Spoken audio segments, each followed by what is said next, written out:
It's a pretty open and shut case. He was found dead on the side of a driveway, and her SUV had a busted taillight and a hair on the bumper. Multiple people say she more or less confessed to them. But then again, it happened at a cop's house, and he knew all of the other cops in town. And why would someone start Googling about hypothermia hours before the body was found in the snow? This is the totally mysterious story of Karen Reed, the finance lecturer who some say is being framed for murder.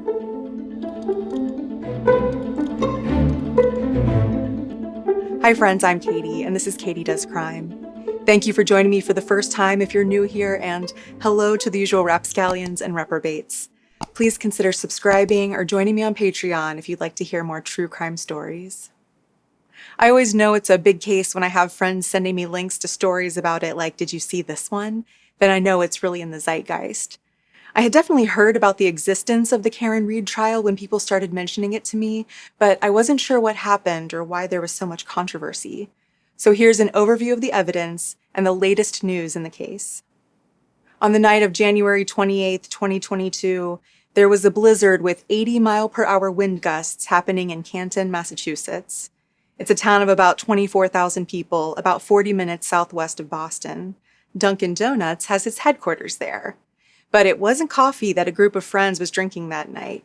They were gathered at C.F. McCarthy's bar, and then they left for Waterfall Bar and Grill at 11 p.m.-ish. Around midnight, when they didn't want the fun to end, they all went to a nearby home where a birthday party was being held. Now, one of these people was John O'Keefe, a 46-year-old member of the Boston Police Department and the so-called patron saint of Canton. He was just one of those decent guys who seemed to genuinely care about others. Johnny, or JJ as he was known to his friends, took in his niece and nephew, who were only 6 and 3 years old, when his sister and her husband tragically died in the same year. When his best friend took his own life, John was there for his wife and her newborn, who became his godson. He grew up in Braintree and got his master's in criminal justice from UMass Lowell before going on to serve as an active-duty cop for 16 years. His girlfriend since 2019, 41-year-old Karen Reed, was a financial analyst and an adjunct lecturer in financial markets and investments at Bentley University in Waltham. She did her finance undergrad at the same university and also went to their business school. She officially lived in Mansfield but spent all of her time with John in Canton.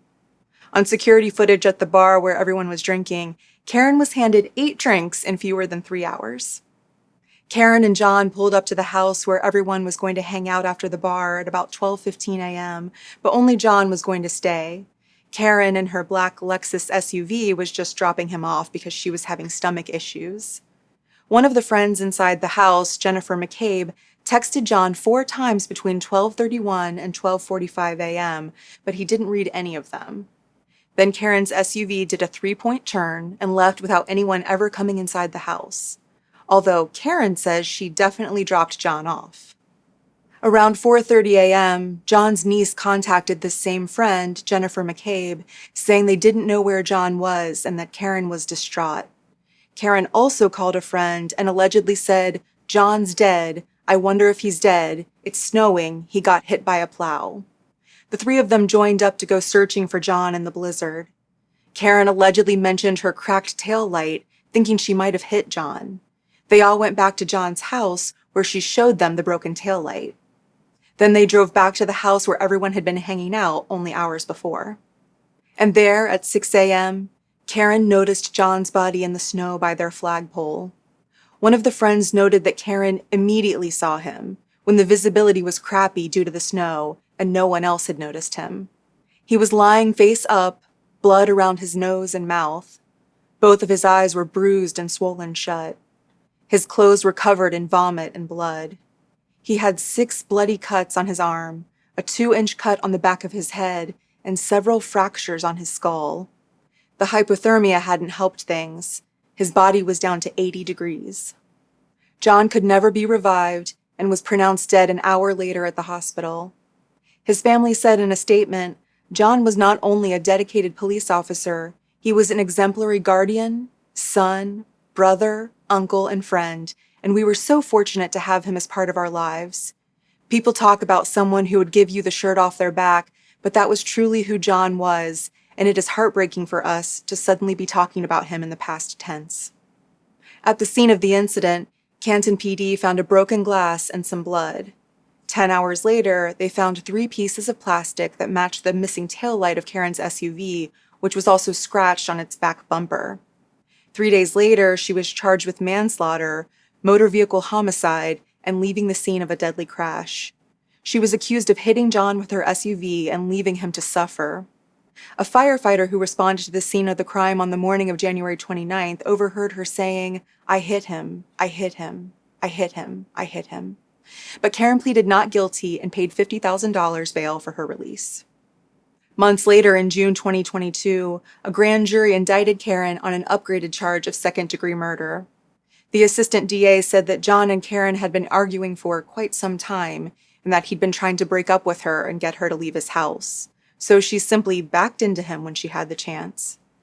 But Karen's lawyer said that John's injuries weren't the kind you get when you're hit by a car. He said that when Karen saw John's body in the snow that day, she tried to give him CPR, getting blood all over herself. Not the sort of thing you'd subject yourself to when you've killed someone out of spite. Karen's lawyer also said that the case had a conflict of interest problem. It had been handed over to the Massachusetts State Police since some of the people involved were Boston cops. But it turns out the newly detective was close with the owners of the house where John's body was found, hardly unbiased. Karen was given a $100,000 bond, which she again paid. Karen then hired celebrity lawyer Alan Jackson, who previously represented Kevin Spacey. Karen's defense said that not only were John's injuries not the result of being hit by a vehicle, but he had actually been severely beaten. They wanted to go even further with this theory of a conflict of interest and a cover-up. And then, in April 2023, they said they had a bombshell. The defense had finally been allowed a complete forensic image of a phone belonging to one of the people at the party, and they said the evidence from it unequivocally exonerated Karen. In a new court motion, they claimed that someone from the group of friends had Googled at around 2:30 a.m., hours before 911 was called, "Who's long to die in cold?" We can assume that this person was drunk or clumsy and meant how long to die in the cold. If Karen didn't find John in the cold until 6 a.m., and this person was Googling at 2:30 a.m., they knew John was outside in the blizzard before Karen ever did. The search history and other information from the phone had been deleted, but the forensics expert found it. Karen's lawyers also cited those bits of her taillight that had been discovered near John, saying that they were conveniently not found until well after Karen's vehicle had been taken into custody, meaning the police had access to the SUV and could have planted the taillight pieces. The defense also said that a dog lived in the home and could have made the 6 lacerations found on John's arm. But of course, no one who was in the home says John ever came inside where the dog was. Karen's team wanted access to the dog, but her owner said she was no longer in the home. She had been sent to Vermont sometime after the incident, which is very interesting. The next month, in May 2023, a judge denied the defense's request to subpoena Jennifer McCabe, the woman who searched How Long to Die in Cold. Karen told reporters, "It feels we're the only ones fighting for the truth of what happened to John O'Keefe, and me and my family and my attorneys and my team have marshaled every resource to get to the truth. It just feels like no one else wants it." A reporter asked her if she killed John, and she said, "We know who spearheaded this cover-up. You all know." I tried to save his life at 6 in the morning. I was covered in his blood. I was the only one trying to save his life. And we know who spearheaded this cover-up. You all know. Yes, we do. And no, she didn't do it. No, she didn't do it. This is an innocent woman. She didn't do it. In August 2023, as supporters of Karen gathered outside of a court hearing to proclaim her innocence, the DA in her case issued a rare statement telling the public to leave the other people who were at the house that night alone. He said, "Innuendo is not evidence. False narratives are not evidence." He said location data from John's phone showed that he never entered the house. The DA also said the autopsy concluded that John's injuries were not from a dog attack and not from a fight. See, there had been talk of John having beef with the 18-year-old nephew of the man who owned the house where John's body was found. But the DA said there was no way anything happened between them because this nephew, Colin Albert, had already left the house when John arrived. And again, John never went inside. With Karen's trial set to begin in March 2024, prosecutors released new DNA evidence and new accounts of the strained relationship between Karen and John. The Massachusetts State Police Crime Laboratory determined that a hair found on the rear passenger side of Karen's SUV belonged to John. His DNA was on the broken taillight, and pieces of the taillight were stuck in his clothes. He had been drinking from a glass he brought with him from the last bar, and glass was found embedded in the vehicle's bumper. John's niece and nephew who lived with them talked about how often he and Karen argued, and the DA said Karen had left John voicemails around the time of his death screaming, "John, I f***ing hate you," and f***ing loser, and calling him a pervert who was cheating on her. This accusation apparently stemmed from a big group trip to Aruba, where Karen was jealous of a woman who hugged John. She yelled at him, "John, who the was that?" and you to the woman even after John explained that she was just a friend's sister. Karen accused John of kissing this woman. A friend of John's said Karen had kissed him on the lips after that trip, saying John had cheated on her, but not to worry, she knew where the cameras in his house were, so they wouldn't get in trouble. But then the trial was pushed back when thousands of pages of evidence were released by federal prosecutors. They said it largely just backed up prior testimony, but Karen's attorneys argued for an extension, and they were given an extra month. In the meantime, the lead detective in the case started being investigated internally by the Massachusetts State Police.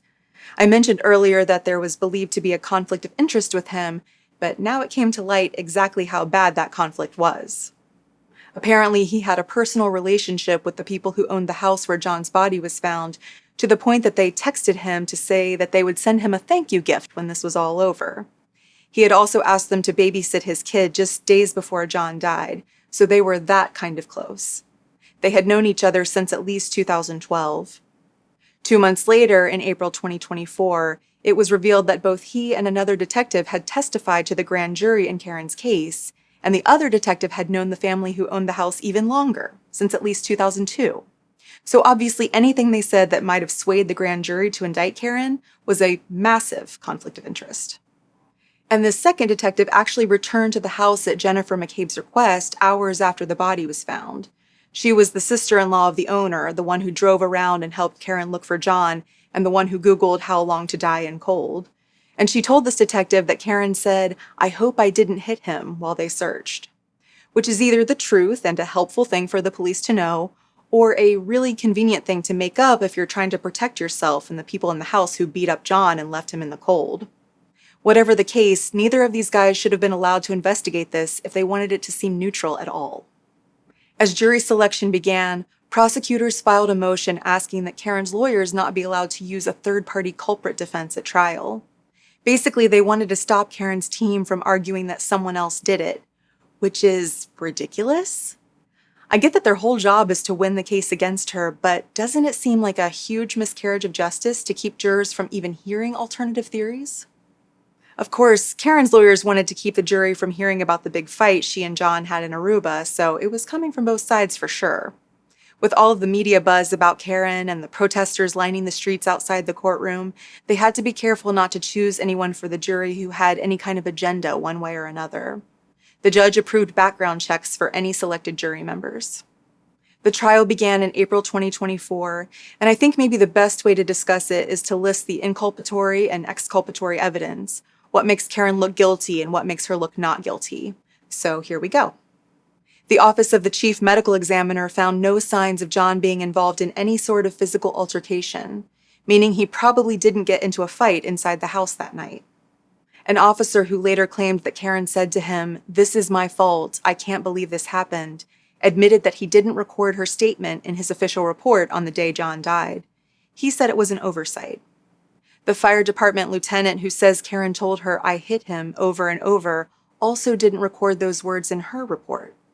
3 of 7 officers who testified said they don't remember Karen confessing at the scene of the crime, but of course that means 4 do remember it. But one first responder who claimed Karen told him she hit John was never seen talking to her on the video from the crime scene.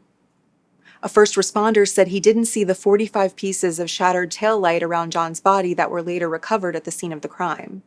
The prosecution said the heavy snow at the time must have covered them up, but the defense said there was actually much more snow on the ground hours later when the pieces were found. John's brother and his wife testified about the rocky relationship between John and Karen. He said they would regularly fight over what he fed his niece and nephew, whom he'd adopted, and that they saw them argue once about how John treated Karen.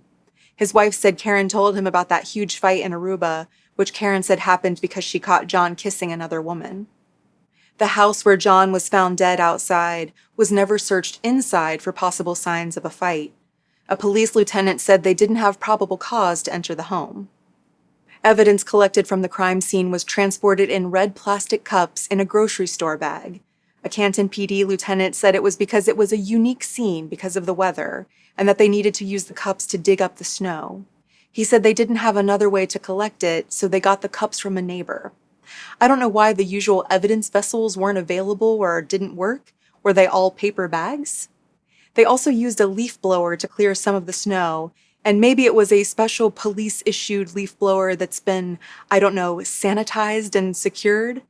But if it was a random household leaf blower, that seems like a problem. The police sergeant, who was said to be close to the owner of the home where John was found, said their only relationship was civil.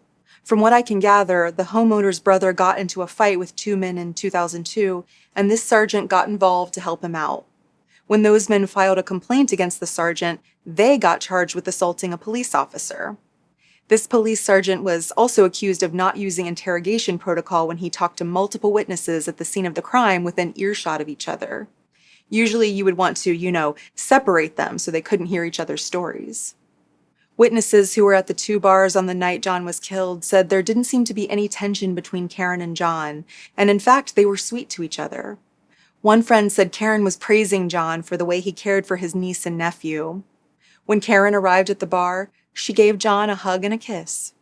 Witnesses said the two were happy and planning their next vacation. A guy described as John's best friend said he'd never heard John talk about breaking up. But text messages between John and Karen on the night he died showed they had been in an argument.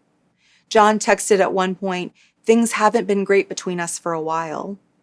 One thing to note is that Karen texted him at 1:04 a.m. after she supposedly dropped him off at the party at the house. If she knew she hit him, it would be a little strange to keep texting him, unless she was able to think about her cover story for later, even while apparently very drunk. The mother of Colin Albert, the young man accused of possibly having an altercation with John that night inside the home, said she waited up for him to return from the party at the house, and when he arrived, he didn't have any injuries that would hint at a fight between himself and John. Although, of course, moms are notorious for protecting their sons in cases like this. Colin appeared with red, scraped-up knuckles in a photo taken about a month after John died, but he said he had just slipped and fallen. Apparently, he played ice hockey in high school and made a video where he threatened to beat up the other team, but he said that was just part of the rivalry. The defense said this was a pattern of Colin liking to fight. This family actually lived next door to John and said they were friendly with each other, that they would do things like watch his house when he was away. Karen's defense team suggested that John was a get-off-my-lawn type of guy and had complained about their son, Colin, throwing beer cans onto his yard. The lawyer said that's why this family sent John photos of them holding drinks while climbing over his fence, like the photos were meant to provoke him. But they said it was all in good fun and that John enjoyed the photos. The woman who owns the house where John's body was found, Nicole Albert, said they didn't get rid of their German Shepherd mixed dog. They rehomed her in 2022 after she fought with another dog and injured a woman. She said John and Karen never came inside their home, and her husband said that they only let the dog out into the fenced-in backyard before taking her upstairs to the bedroom. A forensic scientist testified that she found no canine DNA on 2 swabs given to her by the state police. She admitted, though, that she can't be sure what part of the shirt the swabs were taken from. A defense expert, a retired emergency doctor who has written about canine bites, would later say that she thought the cuts on John's arm were from a dog attack. The owner also said his sister-in-law came into the house to tell them John had been found dead on the lawn, but when he saw the first responders outside, he simply didn't go out. They remodeled their basement and then sold their home the year after the incident. Is it weird that paramedics and firefighters would be on your front lawn and you just stay inside rather than seeing if you could help or what was happening in your yard? And did they refinish the basement to hide evidence? The defense said it was suspicious that the homeowner deleted the contents of his phone just before prosecutors told him they'd need to see it. He said he happened to upgrade his phone at that time and wasn't aware anything was deleted. He said it was a coincidence. He also said that the calls he made in the middle of the night to one of the other people at the party were just butt dials while he was getting it on with his wife. He also called the same guy he butt dialed after John's body was found, and then he called the chief of the Canton PD. Were they working out their alibis? The woman who would later Google how long to die in cold, the sister-in-law of the owner of the house where John was found, testified that when she got the call from John's niece early that morning, Karen told her she and John had been fighting. Karen also allegedly didn't even remember being at the house and asked, "Did I hit him? Could I have hit him?" This woman, Jennifer McCabe, said that Karen asked her to Google hypothermia and how long it takes to die in the cold at 6:17 a.m. But Karen's team said this search was done at 2:27 a.m., just minutes after the owner of the house started making those calls that he says were butt dials.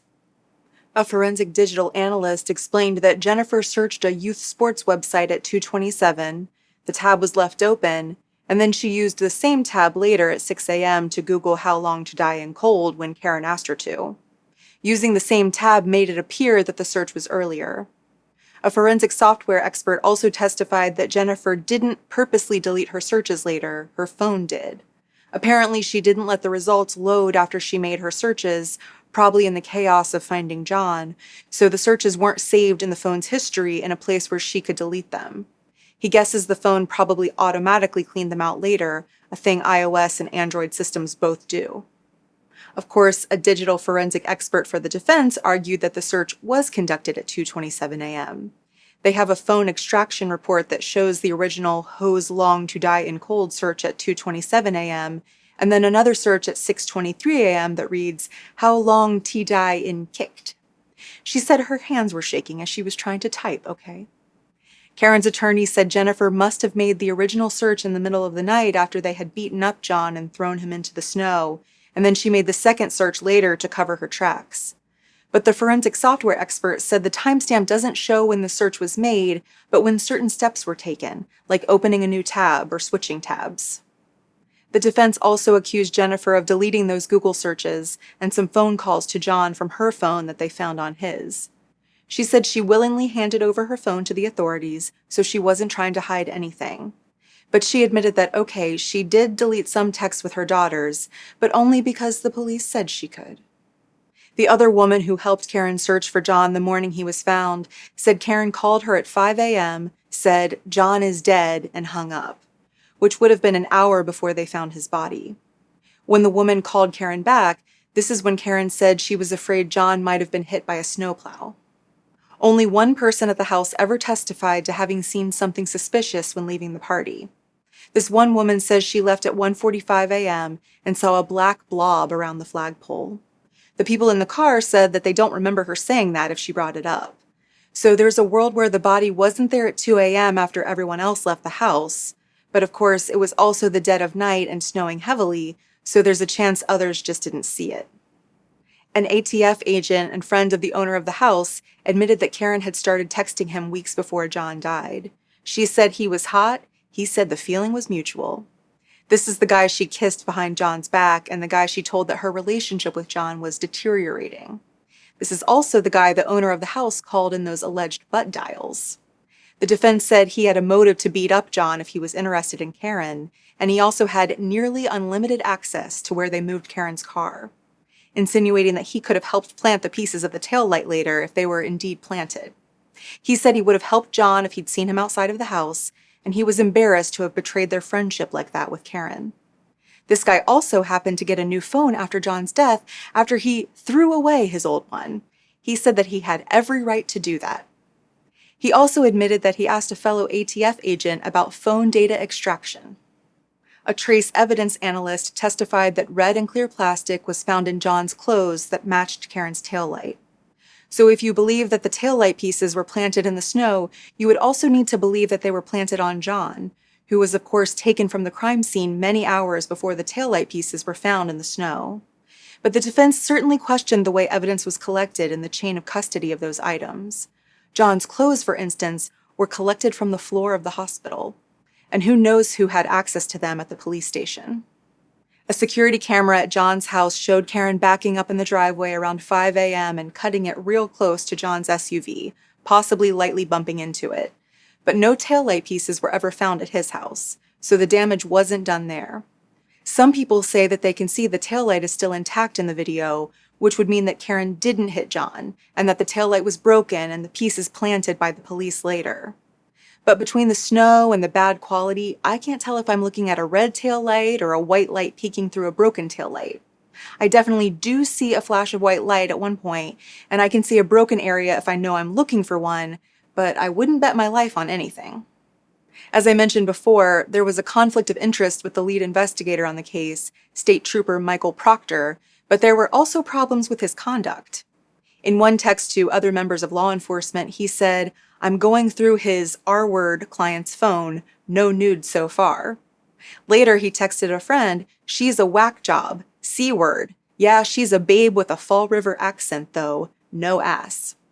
He said he hoped she would end her own life. In a text thread where a friend said, "Sure, the owner of the house will receive some," he replied, "Nope, homeowner is a Boston cop too," implying that the guy was completely off the hook because of his ties to law enforcement. Karen's defense said that Proctor was biased against her from the beginning, and his relationship with the owners of the home didn't help things, although he said they were just acquaintances, even though, of course, he had asked if they could babysit his kid. John's DNA was found on the taillight of Karen's car. His hair was found in the wheel well. It would be very coincidental if they got there some way that didn't involve her hitting him. Security cameras caught Karen going to the house where the party was held after 5 a.m., before she went to her friend's house to begin the search. That might explain how she seemingly found John's body in the snow so easily. She had already seen it recently. A local snowplow driver said there was a Ford Edge parked outside of the house at 3:30 a.m. when he made a pass. He said he definitely didn't see it when he drove by earlier multiple times, and he thought it was weird because the homeowners never parked out front. But the state police said he was unreliable because he remembered this event so well and yet couldn't remember what time he hit a basketball hoop on a nearby street. And they said his story to police and his story on the stand were in conflict. But supposedly multiple members of the Albert family drive a Ford Edge, so why was one of them allegedly in the driveway in the middle of the night when it hadn't been there before? A crash expert from the state police testified that around the time Karen supposedly dropped John off at the house, data from her SUV shows that it went from 0 to 24 miles per hour in reverse, traveling 97 feet backward in 10 seconds. Her accelerator was pressed to 74% of quote-unquote flooring it, which is a lot for being in someone's driveway. He also said that the video of Karen almost backing up into John's car doesn't show enough force that her taillight would have been broken and her bumper scratched. John's phone GPS never registered him inside the house where the party was taking place. However, his Apple Watch showed that he had been on 3 flights of stairs at 12:22 a.m., and then he didn't move after 12:25 a.m. But a trooper said the Apple app can be mistaken, and it could have been recording any type of movement. And while the app supposedly showed John on those stairs, his GPS showed him still a half-mile away from the house. Basically, the time and the activity just weren't precise enough to judge anything by. On the 29th day of trial, June 21st, 2024, the defense asked for an acquittal, saying that the Commonwealth hadn't met its burden of proving that John died from being hit by a vehicle. The prosecution punched back with all of the circumstantial evidence, like John's DNA on the taillight, the plastic found on his clothes, and the hard reverse from Karen's SUV. The judge denied the defense's motion for acquittal. The defense closed their case by saying that the police didn't just make mistakes, that there was a thick blue wall of corruption in this case. The prosecution said the defense was just inventing conspiracy theories to distract from the actual evidence. After 5 days of deliberation, the jury couldn't reach a unanimous verdict, and a mistrial was declared. After all of that, a mistrial. The DA's office said it will retry Karen Reed. The news since the trial is that 4 jurors have supposedly said the entire jury all agreed that she should be acquitted on the charges of second-degree murder and leaving the scene of a fatal crash. One juror supposedly said no one thought she hit him on purpose. And the second-degree murder charge would imply that she had intent to harm John. So on the 4th and 5th days of deliberations, the jury foreman told the judge that they were deadlocked, but she forced them to keep trying. On the last day, the foreman said the jury had a difference in individual principles and moral codes and asked the judge not to make them compromise their beliefs to fake a unanimous decision. But according to one juror, that was only on count 2, manslaughter while operating a motor vehicle under the influence. Basically, some of them thought she had acted recklessly, even if she didn't know she had hit someone. Allegedly, 8 or 9 of the 12 jurors thought she was guilty of that. But according to Karen's defense, they were never asked if they had reached a consensus on the individual counts, which, according to legal experts, the judge is not legally required to do. But Karen's attorney says the 2 charges the jury was unanimous about should be dismissed now. But it's sort of unlikely that the judge will call the jury back in and try to make them reconstruct their deliberations. State Trooper Michael Proctor has been put on unpaid suspension, and Canton PD officer Kevin Albert, the brother of the owner of the house where John was found, was put on paid leave for his part in communicating with Proctor during the investigation. Proctor was in violation of department rules and regulations that keep authorities from sharing police business with others, thanks to his texts with friends. Additional sanctions could follow. Whatever you think of Karen Reed, no one should have their ass or their accent made fun of by someone investigating their case. One thing I loved is that when Proctor was forced to read his text on the stand, he spelled out the C word, and the judge said, "Those are your words, Trooper Proctor." She made him say the word. The names of the jurors in this case have been kept under lock because they didn't reach a verdict, and the judge said that's a good thing because the court concludes that there is a real and present risk of personal harm to the jurors. So I want to start this by saying that I have absolutely no skin in this game and that I have no idea what happened the night John O'Keefe died, so don't come for me. Although please leave me lots of civilized comments because I'm so interested in what you think. But if I had to take a guess at what happened, I would guess that Karen hit John with her car. Let me start by saying that the relationships between law enforcement in this case and the conflicts of interest are so unforgivable. Like, honestly, it's as if they wanted to have a hung jury. These investigators should have immediately excluded themselves if they wanted a clean trial. Although, who knows, maybe it's hard to find 2 people who don't know each other in this little town. And some of the evidence is so baffling. Like the fact that multiple people just happen to destroy their phones or change phones or knowingly delete things from their phones. And how is it that these supposed butt dials to one of the alleged co-conspirators in the middle of the night happened to take place just minutes before someone seemed to do a Google search about dying in the cold? Although I will say that I was pretty convinced by the software expert's explanation of the open tab and how the timestamp on the Google search might have gotten misconstrued. Boston.com wrote a great article on this that I'll link to in the YouTube description.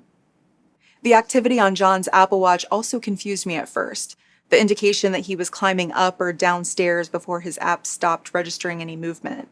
But I think the activity could have very well been him being thrown or pushed or whatever you want to call it through the air by the SUV when he was hit. As a person whose Fitbit registers a ton of steps every time I file my fingernails, I know these fitness trackers aren't so precise. The prosecution noted that even after John was pronounced dead, his Apple Health data showed him taking steps, which is obviously not right. So yes, I think Karen was probably really drunk after being served at least 8 drinks that night before driving. I don't imagine that she hit John on purpose because honestly, the texts between them that day don't seem that heated to me. It seemed like both of them were tired of having misunderstandings, and she seemed worried that he wasn't that into her anymore, but I don't see a malicious hit and run resulting from that. I can see the alcohol and the snow being reasons that Karen accelerated from 0 to 24 miles per hour in someone's driveway. I find it hard to believe that everyone would have been making up a story about Karen being worried that she hit him on the morning John's body was found. And I find it a little difficult to imagine how much conspiring would have to go on to get everyone's stories straight and get the taillight pieces planted and get the plastic shards stuck in John's clothes. I'm not saying it never happens. I just usually find the simplest explanation to be the most likely. But I just want to say, I do instinctively throw up in my mouth a little when I see the video of Karen's lawyer groping her from behind. Supposedly they were just out for a celebratory dinner because the jury was taking so long, a good sign for Karen, and this is just how the lawyer hugs people. But ew. So yeah, I don't really like Karen, and I think she should have a little more shame and not be out drinking and laughing with her lawyer during her trial, but I think her memory might just be clouded by alcohol about what happened that night. But I also think there is so much weird evidence here that I'll never be completely convinced one way or another. Don't throw away your phone when you're potentially involved in a crime. but I'm dying for your opinions. So please, as always, let me know what you think about this case in the comments. Thank you for tuning in today. I'm just a true crime fan like you are, and I really appreciate you taking a chance on me.